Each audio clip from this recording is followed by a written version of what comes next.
Sunday എന്തൊക്കെ പറഞ്ഞാൽ എത്ര ലീവാണ് സൺഡേ ഫണ്ടേ എന്ന് പറഞ്ഞാലും സൺഡേ ഒരു ലേസി ഡേ ആയിട്ടെ എനിക്ക് തോന്നുന്നത്. ഞങ്ങൾ രാവിലെ മുതലേ പുറത്തിറങ്ങണം എന്ന് വെച്ചാൽ ഞങ്ങൾക്ക് മടി കാരണം ഇറങ്ങാൻ പറ്റാണ്ട് ഞങ്ങൾ പിന്നെ വൈകിട്ടാണ് പുറത്തിറങ്ങിയത്. നേരെ MG റോഡിൽ ഈ ചേട്ടൻ പാനിപ്പൂരി കഴിക്കണം. അപ്പോൾ ഞങ്ങൾ അങ്ങേരുടെ പാനിപ്പൂരിയുടെ ഭയങ്കര ഫാനാട്ടോ.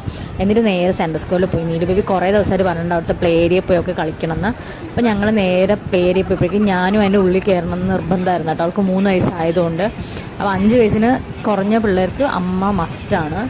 അപ്പം ഞാൻ പിന്നെ കുറച്ച് നേരം അവിടെ പോസ്റ്റ് ആയിട്ട് അപ്പോഴേക്കും നീലു ബേബി അവിടെ നിന്ന് ഇറങ്ങി അടുത്ത സ്ഥലത്തിലേക്ക് പോയിട്ട് കളിക്കാം. ആ സമയത്ത് ഞാൻ ഐസായിട്ട് രോഹിത്തന്നെ അവിടെ പോസ്റ്റ് ആക്കിയിട്ട് അതിൻ്റെ തൊട്ടടുത്ത് തന്നെ പുതിയൊരു ഷോപ്പ് ഓപ്പണായി, മിസ്റ്റർ DIY എന്ന് പറഞ്ഞിട്ട്.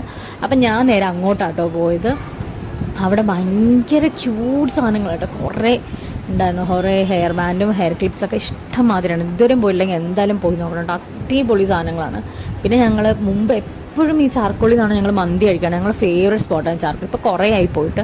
അങ്ങനെ ഞങ്ങൾ സൺഡേ നേരെ ചാർക്കോളിലേക്ക് പോയിട്ട് രോഹിത്തേട്ടൻ ഒരു മന്തിയും ഞാനൊരു അൽഫാമും ആട്ടോ വാങ്ങി കഴിച്ചത്. നീലു ബേബി അൽഫാമാണ് കഴിച്ചത്. എന്നിട്ട് ഞങ്ങൾ കുറച്ച് നേരം അവിടെ നിന്ന് ഫുഡൊക്കെ കഴിച്ച് അവിടുത്തെ ഒരു പാഷൻ ഫ്രൂട്ട് മൊയ്റ്റോ ഉണ്ട് എൻ്റെ 30 കഴിച്ച് അടിപൊളിയായിരുന്നു കേട്ടോ. അപ്പോൾ അതൊക്കെ കഴിച്ചിട്ട് ഞങ്ങൾ നേരെ മാക്സിലേക്ക് പോയി. മാക്സിൽ ഓഫർ ഉണ്ടായിരുന്നു. അപ്പോൾ ജസ്റ്റ് ഒന്ന് പോയി നോക്കാം. നീലു ബേബിക്ക് കുറച്ച് ഡ്രസ്സ് എടുക്കാൻ വേണ്ടി പോയതാണ്. എനിക്ക് കാര്യമായിട്ടൊന്നും കിട്ടില്ല. എനിക്കൊരു കുർത്ത മാത്രമേ കിട്ടില്ല. അത് ഓഫറിലല്ല, അല്ലാണ്ട് കേട്ടോ ഞാൻ എടുത്താൽ. പിന്നെ നീലു ബേബിക്ക് കുറച്ച് ടീഷർട്ടൊക്കെ എടുത്തിട്ട് ഞങ്ങൾ നേരെ വീട്ടിൽ പോയി.